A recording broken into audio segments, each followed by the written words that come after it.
in terms of like shorter term, what can have the biggest impact, you think, from these recommendations? I think looking at some of the recommendations are under supporting autistic people to begin or return to a career.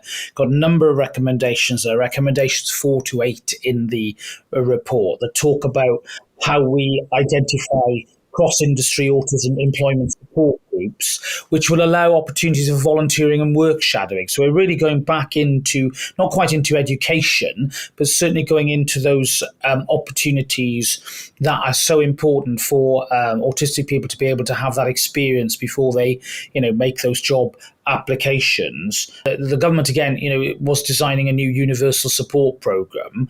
One of the recommendations we made was that autistic people should have access to a supported employment program in order to help them prepare for mainstream employment. And that would include things like supported internships. The evidence we had about supported internships was that they were really effective and really helped autistic people gain that understanding and experience that increased their confidence.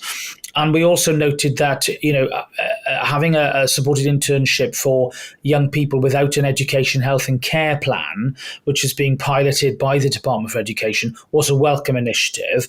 We wanted to see that more speedily rolled out to deal with the point that I made about diagnosis and about how diagnosis isn't always, that isn't necessarily the borderline here of this issue. It goes well beyond that, in my view.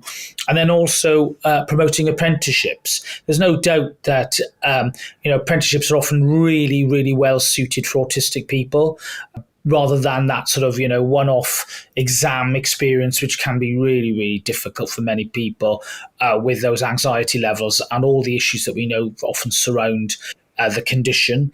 And also, as I said earlier, improving the access to work program by just making it more speedy. And getting it to be more responsive to immediate needs. Now, I think those are things that we can do now, and I think can start to make a difference, particularly for younger people. The challenge, it seems to me, is really how do we reach those older people, as more mature people who perhaps have never had a chance to work. They might be, in their 30s, 40s, or dare I say even my age, and they haven't had that opportunity. And then secondly, not just what I call people at the, at one end of the spectrum of great talents, but also people who might be at the other end of the spectrum and who have other impairments, who, have never had a chance even to have a part-time job. Those challenges are huge, but ones we shouldn't shy away from.